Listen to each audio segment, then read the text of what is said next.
Hey, thank you all for coming. There's a lot of people here. Thank you so much. My name is Chris Daharsh. Like Bruce said, from Omaha, Nebraska. I'm in Kansas City, or I'm related to Kansas City through the Art Institute, went there and graduated in 2012. And now I live and work in the New York City area. So I'm going to, if I may, sort of paint my work with a broad brush and sort of give you the premise for the work that you see downstairs. I did the like craggy plaster and dye paintings that are on stilts that are sort of like versions of a Hollywood sign in a certain way. So yeah, I'm going to bring you back to when I was a young adult, a series of photographs that I made when I was in China in 2007. And I was really trying to document textures and patinas I found that I saw as being really interesting at the time. I didn't really have a connection for why I was interested in them, but I eventually wanted to be making paintings out of these photographs.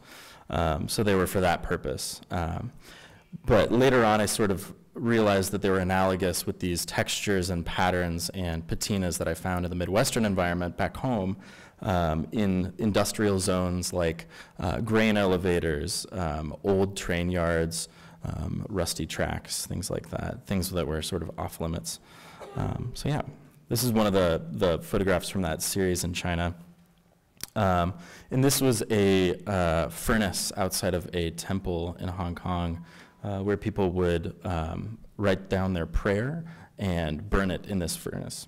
And I really liked the connection here, the direct connection I saw between the texture of the patina of the burnt, charred brick and the action of burning a piece of paper. I really liked that direct connection. I saw it sort of as an implication of an action, that it contained, that patina somehow contained a memory, an index of prayer in a certain way. This was the final photograph I'm going to show from that series. It was interesting, I somehow had to travel across the world to see these things in a different way and bring back these perspectives to the Midwest and appreciate my surroundings in a new way.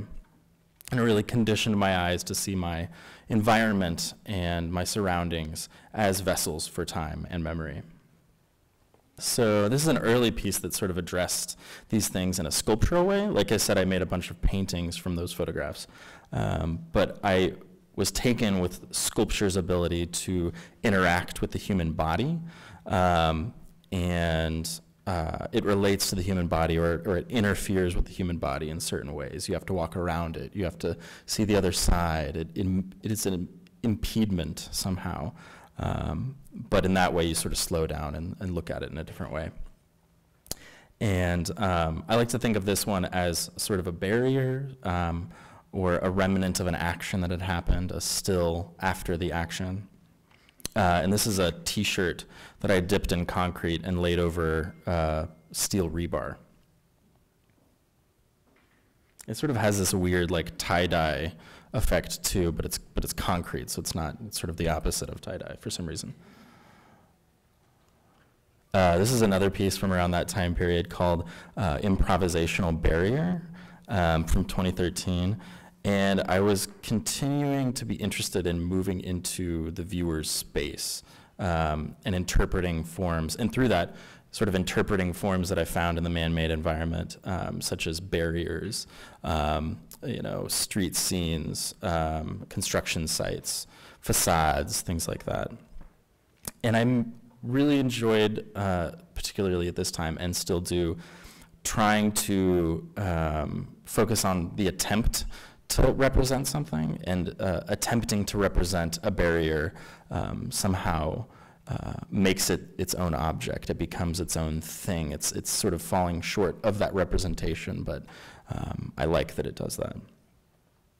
And this was when I also started making, or started formulating the process for making plaster panels, much like the ones that you see downstairs, but this one's a little shorter. So this is a little bit of an aside, but still involving the dyeing process and using plaster as a sculptural material. For this particular guy, I was really looking at like a lot of props of relics in movies and sort of how to represent a prop, sort of indirectly thinking about that scene in Indiana Jones when he switches the relic with a bag of sand, and like how that's a representation of a prop, or I'm sorry, of a relic. It's a prop. So this is my prop of a prop. It's a representation of a representation. And I like that it sort of like falls in that area where it is again like this attempt at representing something. And I also, at this time, sort of introduced this way of presenting objects in situations where the presentation was a reference to its making. So the pedestal here is a block of foam instead of wooden. So it references that this sculpture has foam inside it. It's somewhat a representation of a pedestal as well. These are two shots from a piece called Prop, this really small piece. It's like a tabletop piece. But this is when I was beginning to work with this process of using plaster and die-in panels, specifically in like a flat, two-dimensional sculptural way. And I was really, really interested in the back of this thing, and the backs of objects always have interested me, the delineation between the back and the front, and allowing the viewer to see both sides. There's something really nice about being able to see the back of something and then returning to the front of it with a new perspective. So I was interested in that with this one. And I enjoyed at this time thinking about these things like things that I found in the man-made environment, such as billboards, signs, facades, walls, things that had like a definite facade and then a support structure in the back that you weren't really supposed to pay attention to. This is a piece called Impove, which is a play on the word improv. It's sort of like a failed title in and of itself. But this is an improvisational piece that I attempted to contain every single element of my studio inside of it. And so at the time, I was doing, like you can see in the picture, there are a lot of different elements that I was using, like woodworking, these plaster panels, dyes, transparencies, photography, image making, and like that dangling plant that I dipped in plaster to sort of cement it in time to capture its essence. And this sort of became a site map for my studio.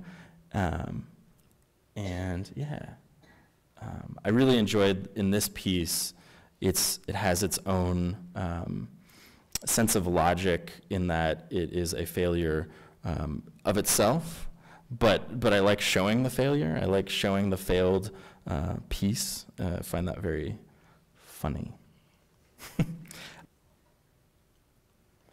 So that sort of moves us up to near present with my work. This is the last show that I had at Ha Contemporary with my friend Molly Kadirka.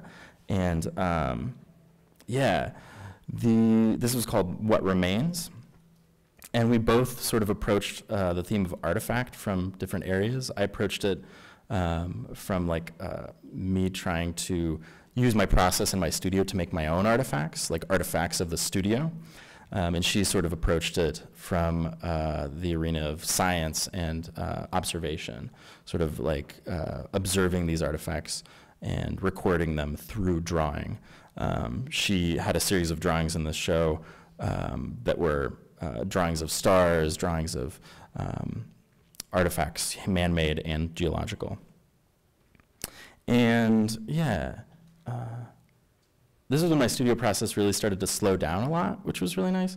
I started to make work serially, so I used the same format in this show for all the works. There was 5 works that were all the same format. So I was maintaining a constant that I could throw variables at. These were 2 pieces from that show. The one on the left is Grace Prop, and the one on the right is Blank Prop. And especially for this show, but with a lot of my work that deals with color, I was thinking about how in traditional modernist ways, color can connote something that's overly emotional, something that's feminine, and something that's primal, like this primal state. And I like to take these biases and these sort of preconceived notions of color and reintroduce them to modern forms, like the modernist, rectangle, cube, square, the hard edges. And yeah, through literally like bathing them in color over and over again with this dye, I like to think that I'm transforming them and making them my own. This is another view from those two guys, the side and back view. Just to give you an idea of scale, these are 6 feet tall and 3 feet wide, so a little bit shorter than the ones that are downstairs. And they're made of hydrostone plaster, which is a little bit stronger than plaster of Paris, and burlap, dye, poplar, and various hardwares. The one on the left here is the first one that I made in this series called Grief Prop. And especially with this one, I liked looking at objects and artifacts like burial shrouds, tablets, ancient monuments, and specifically also the monolith from 2001: Space Odyssey that sort of comes down from heaven and introduces technology and violence to apes, which is really mysterious, and I like to like grab onto that air of mystery with these. This is the final piece I'm going to show from that show. This is called Fester Prop, and I really liked to think of this and still do process of dyeing as a form of meditation to really slow down my studio process. And have this thing that I can go to that is sort of mechanical, even though I'm thinking about the next move. It becomes a ritual for my studio to really slow down and think about the next step. Oh, and that one took the most amount of dyeing, and I think it took me about 3 weeks to do. So the dyeing process is the longest, really, for these. And this is currently what's in my studio, just to give you a little briefing. This is on the right, a mold, a silicone mold, and then on the left is the original. And so I'm experimenting and making multiples. The original is made with wood, foam, and plexiglass. And so, yeah, I'm thinking about now how to limit the variables to introduce into my studio to make it more specific. Yeah, these are some of the casts that I've done so far. So I'm experimenting in like different casting materials, but also different ways of dyeing. I'm experimenting with different plasters and resins, different dyes, things like that. And in this way, sort of moving a little bit closer to painting with these. But I still want to stay in touch with the aspects of object making that got me interested in sculpture in the first place, creating records of time through process, and sort of making these vessels of memory. Thanks so much for coming.